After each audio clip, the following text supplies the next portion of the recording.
Thank you, everyone, for joining today's episode of the How Did They Do It Real Estate podcast. I'm your host, Aileen Prak. And today, our guest is Beery. Thank you for joining us on the show today. Congratulations, by the way. I know your book just released, so I'd love to hear a little bit more about what was kind of the impetus of writing the book itself, and then a top overview of what we expect as we're taking a look at it. I have watched some of the greatest players in the country and how they do deals. And I've seen a lot of train wrecks, and I've seen specialists acquire more units than anyone else. But it's a different approach. The book is not about how to do calculations on ROI. It's not about how to manage better. It's not about operations and all this stuff. It's all about how to get deals to flood you, how to see every deal that comes on the market. And you'll never get a chance to know how to do calculations and manage better if you never even see deals in the first place. And so that's the most important part of growing a multifamily development company or multifamily real estate investment company, is getting the most at-bats that you possibly can. The worst thing in the world for investors is if I provide to them a list of 100 closings that happened in their market and they only remember seeing 10 of those ever brought to them by a broker or seller. That's terrible.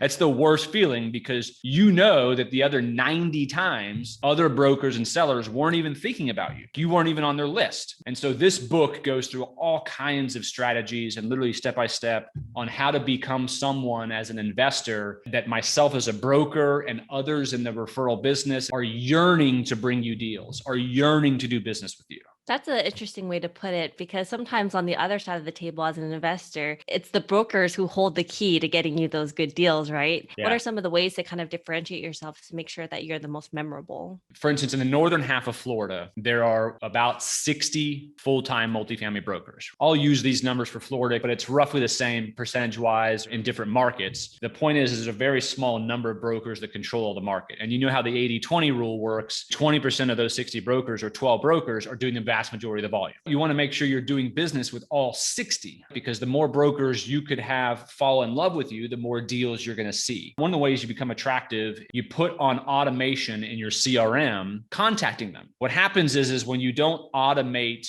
making contact with brokers, you only think about the 20 percenters. So you call the same 4 or 5 guys that you've maybe done a couple deals with, and those guys are being called by thousands of other investors. They're not always thinking about you. So there's 54 other brokers who each do anywhere between 1 and 10 or 15 deals each per year that they're not thinking of you because you're not thinking of them. One of the methods I talk about is you need to get a CRM. I use RealNex. There's all kinds of CRMs out there. It doesn't matter which one you use as long as you use it. But I talk about how you should import every single broker in all the markets that you cover. You're putting in their contact information, pictures about them. And what happens is over time, you're calling them every 4 to 6 weeks and you're checking in and you're learning about them personally. You're learning about their families, what their kids do, what they do on the weekend, what their hobbies are. And you talk about business as well. Most elite investors in the world over a long career, 10, 15, 20 years, you can imagine every 4 to 6 weeks are calling these 60 brokers and just touching base and building that relationship. They've got 60 guys thinking about them all the time. So what happens is as soon as I get a listing, even when the seller wants it mass marketed, I'm able to call my buddy George, who has called me every 4 to 6 weeks for the last 10 years. And I can say, hey, George,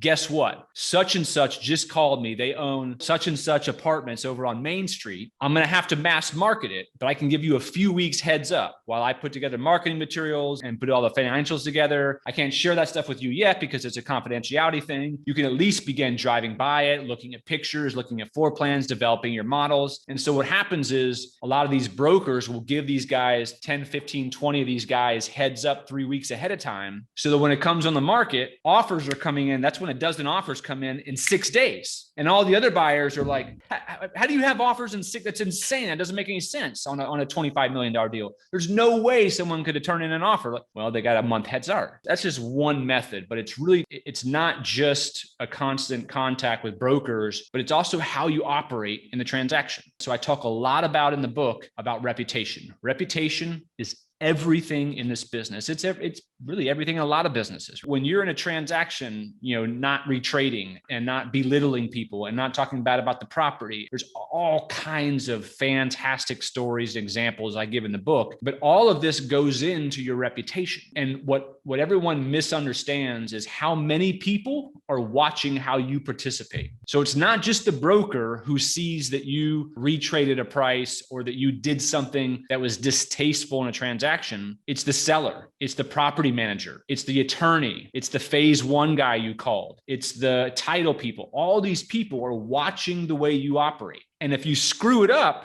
they're going to each tell dozens of people. The better you get that reputation, the more everybody thinks about you and wants to do deals with you. There's no shortage of buyers. The ones who do everything right are the ones that get thought of first. And that's the ones that do way more deals than everybody else. You want to be memorable for the good things, not the bad things. You look at social media and the news, when you do something bad, people tell hundreds of people. When you do something good, they'll tell 8 or 10 people. Can you talk a little bit about what is the turnaround time that is a respectable time to give back to the brokers? So in the book, I've got this chart here. I'll just hold it up and I'll read them to you. I literally go over, this is the action and this is how quickly you have to respond. For instance, when a broker calls you, right? Whether it's an introductory phone call or he's just checking in with you, whatever, let's say he didn't get a hold of you, he leaves a message, call him back within 48 hours. When you don't call him back, he thinks that you're too busy for him or that you're not going to use him or you're just one other guy, he's not going to call you back. Let's say you were offered a new listing. So I brought you a deal. I need you to respond within 18 hours. If I'm getting multiple offers in 6 or 7 days, I need you to respond within 18 hours, whether or not you like the asset or not. Otherwise, if I send you 3 or 4 listings in a row over the course of a couple of months and you never respond, or you respond 6 days later after I already had a contract, I think you're not a buyer anymore. You receive all the deal material. So let's just say I sent you all the information. It's time to submit a letter of intent. These days, honestly, I think you need to be setting in a letter of intents within 5 days. And you may think that's aggressive, but you have to understand these are lead investors who know the markets like the back of their hands. They already know exactly what things sell for, what the rents are, what renovation costs are going to be, what the deal will be worth after renovations. This is in their heads. They watch every closing in every market. So every listing that's coming on the market right now, I'm getting LOIs within 5 days. Seller has received a letter of intent and countered. Now you need to counter accept. So you're the buyer, you turn in a letter of intent, seller got it back to you 1 business day. You got to counter LOIs and contracts in a business day. Don't take 3-4 business days. That shows you aren't serious about this transaction. If you got so many other things going on that a deal you're trying to buy for 10 million, 5 million, 20, 30 million, whatever it is, and you're taking several days to respond to something, it's tough. Other stuff is due diligence periods, 30 calendar days, unless it's a portfolio. So I talk about if it's a portfolio within the same market, that could be 45 days. Like if you're buying 3 or 4 apartment complexes. And then if you're buying multiple apartment complexes in different cities, that could be up to 60 days. But 30 is usually the standard. And you're pretty much closing within 45 days after due diligence. Most of them are within 30 days. It's great when you find a deal that actually pans out and you'd like to submit the letter of intent on and put in the offer. But how about all the other deals that do not meet your criteria? What kind of feedback can you give to the broker in order to be the most respectful of their time and their effort for sending you the deals and you're wanting to keep and maintain that good relationship? Let me give you the way you don't do it, which is the way that I mostly get. Again, it's never from elite investors or guys who buy a bunch of stuff, but I oftentimes, when I send out a deal and it doesn't work for them, it's almost always because it's overpriced. What buyers have to understand is it's overpriced to you. Okay. It's not overpriced. I sell every single thing I get, not because I'm me. Every broker is selling it. My 15-year-old in the year 2021 could sell an apartment complex. Everybody wants them. It's easy. So when you get a listing, the worst thing you can do is tell a broker it's overpriced, or your rent comps are ridiculous, or your sale comps don't make any sense, or you'll never be able to achieve that rent after renovation. Whether it's true or not, almost every time that deal is going to sell. Most brokers take notes. Every conversation I have with any investor, I'm typing into my CRM, this guy said this, he said this. So I'm creating a profile so that when he turns in an offer a month from now, a year from now, whatever it is, I remember who the guy is. So I take notes in my system and I'll make notes like this guy insulted this and he did this and he did that. And automatically he's removed from the new listing list because I don't have to deal with the guy. There's thousands of buyers who aren't going to do that. So the feedback you want to give is, let's say, because price is usually the number one thing. If price doesn't work for you, the best way to do it is is give compliment, and then say that it doesn't meet your return objective. So it's like, hey, Beau, thanks for sending me ABC Apartments. Great package, by the way, looks really good. The marketing's nice. That property's going to sell. Your seller's not going to have any problem. Manny took great care of it. My partners and I drove by it. Nice asset. Just doesn't work for our returns. Please keep me on your list. You know I'll respond quickly. That's the perfect way. Brokers want you to respond quickly. So that person told me, you keep sending me stuff. I'm going to give you feedback right away because that's what I want. I want to be able to get back with my seller immediately with feedback because things are going so fast. That makes me look good. When you make me look good, I want to continue to send you stuff. When you don't make me look good or you say stupid stuff or you're unreasonable, brokers are going to remove you. What is one advice that you would give to not do when wanting to break into the multifamily real estate investing, especially with the brokers? If you don't have any relationships with brokers or sellers or anything like that, the one thing you don't want to do is show up out of nowhere and present offers with no background on who you are or what you've done or anything. You're not going to get anywhere. I always encourage, and I put out a lot of videos on my YouTube channel about putting together a bio package. Tell us about yourself. If you're not full-time in multifamily, tell us, what your career is, what you do, how the skills apply, a list of the assets you own and putting in actual complex name, address, number of units, because a lot of us want to verify it. We want to verify that you're not just putting down complexes. And then I recommend letters of recommendation from brokers and from lenders. So every time you do a transaction, it's super powerful to get testimonial from the broker that you were easy to work with, you did a deal, you didn't retrade. And from the lender, they've been banking with you, they've done X number of deals with you, you have substantial deposits, whatever it is. If you don't have a lot of those things, if you haven't done a bunch of deals, you don't have huge bank accounts, you haven't been in multifamily your whole life, so I always encourage those guys to hook up with other investors who have history, who have transactions, who have debt, and they partner up together. And they may have to give up 90% of the equity or the profits or whatever it is to learn and build that sort of that presence, if you will. Because you have to think, you always got to be putting on your broker hat and your seller hat. If you can imagine, the way I present offers is I have an Excel spreadsheet across the columns. I got a buyer, I've got the company name, his price that he turned in, price a unit, due diligence period, and then I have a notes section.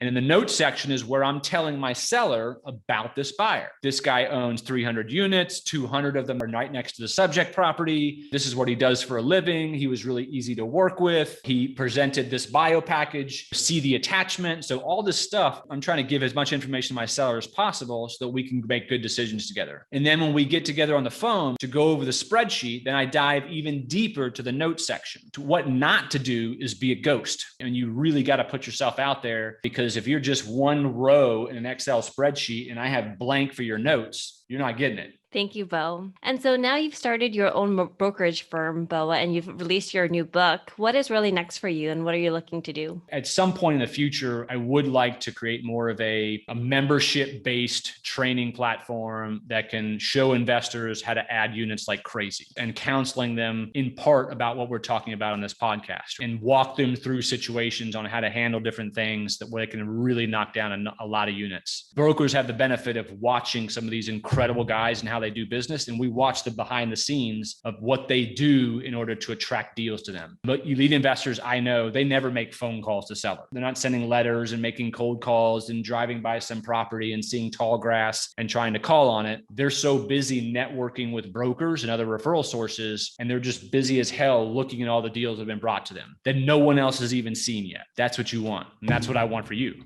And the best place to start is by picking up a copy of your book. Yeah. That's what it looks like, by the way. It's on Amazon. It's in hardcover. It's in Audible, and it's on Kindle tomorrow. So, congratulations, Beau. Thank you. So, how has real estate investing impacted your life so far? It's actually what defines me. I think that if you talk to 20 people who know me or are close to me, they would say, "Hey, do you know Beau Beery?" They would say, "Yeah, he's the multifamily guy," or "He's the real estate guy." It's not only just a steady income that is provided over the course of experience, but it's provided a nice lifestyle. And so I can't remember what the speaker's name is, but I heard a quote recently. He's a professor. He's a phenomenal speaker. He's all over LinkedIn. He said a piece of advice that he thinks is crap that's given out all the time is follow your passion. I agree with that. Real estate was never really my passion. It was what I was good at. I've gotten good at it. And the better I've gotten at it, I've developed passion. So that's what real estate's been for me, is it's now become something that I just enjoy doing. I enjoy the people more. And so what is one thing that you know now about real estate that you wish you knew when you first started? Which properties were going to skyrocket?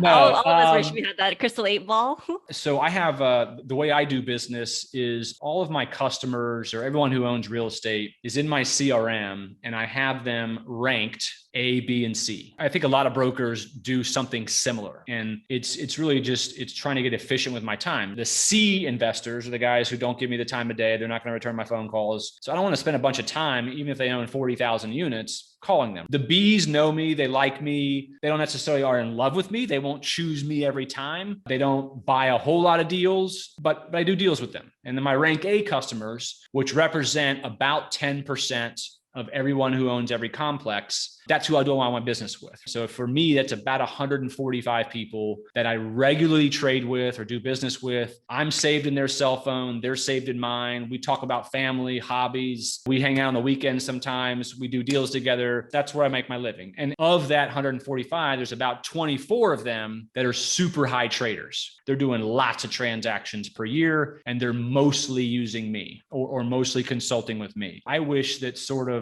back in the day, I would have known how to more become efficient with who I'm doing business with and the quality of the customers, and knowing how to rank them and how to buy. When you're young, what happens is anyone who gives you attention or wants to give you a listing or wants to do a deal with you, you chase. You're just chasing all over the place, right? So you're doing an $800 commission, and you're doing a $5,000 commission, and you're doing a $200 commission. You're leaving your family on the weekend to go show some 8-unit deal, when you're 25 years old. And it's like, until you understand and learn who the players are and who the best people are to work with, it's so inefficient. And what is one thing that sets the successful people apart in the real estate investing business?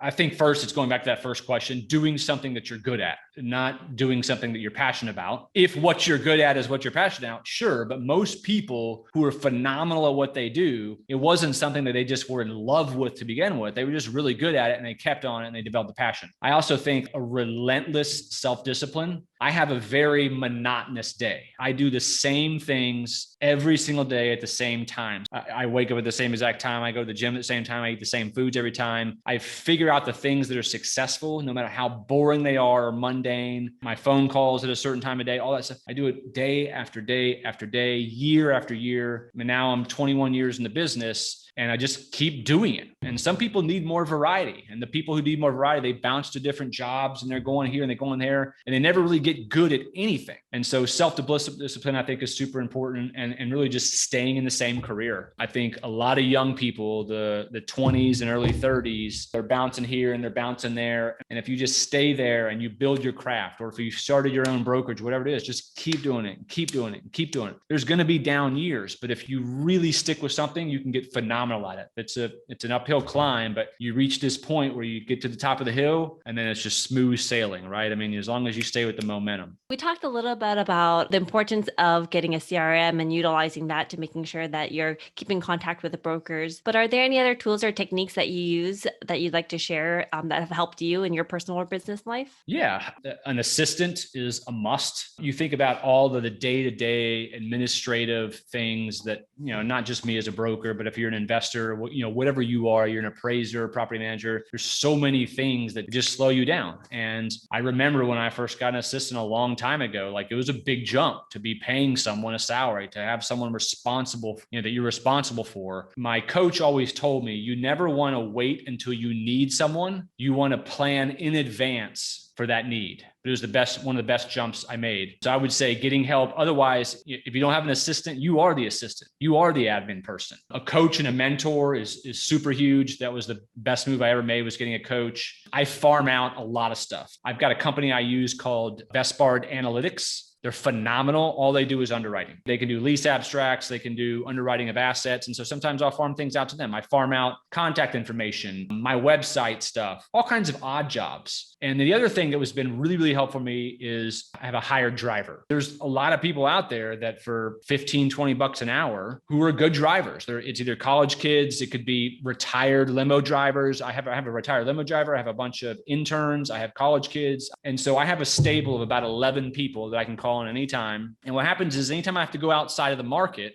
So it's a 2-hour drive there. It's usually 2 hours of driving in the market, 2 hours back. I cannot afford to lose 6 hours in a day. It's just not possible. So I hire drivers to drive my vehicle. They sign a waiver. I have a laptop desk and I work the entire time. I make phone calls. And so I don't miss a beat. Otherwise, I'm taking time away from my family.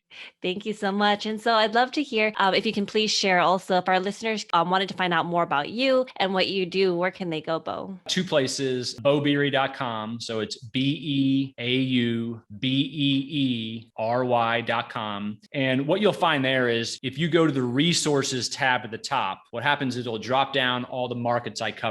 The reason you want to go to those markets that I cover, even if you're in Texas, California, New York, I want you to see the reports that I put out because those are the kind of reports that investors are making their decisions from. It's why they're able to react fast to opportunities. So I show every closing in the market. I have market stats, local market economics, absorption, rents, vacancies. And so you as an investor, for every market you cover, need to know every one of those buttons like the back of your hand for your market. So my website will have everything on how else to contact me. But another great resource in addition to the book is my YouTube channel. So I have a YouTube channel called Beau Knows Multifamily. Beau, Beau Knows Multifamily. It's a series of videos that are all about how to get flooded with more deals. I talk about how to buy, how to sell, market analytics. And for my subscribers, what I do is every now and then I'll put new listings on there first before anybody else sees it. So I give those folks like 2-3 days heads up. Well, thank you so much, Beau. I really appreciate all of your time today. You bet. Thank you.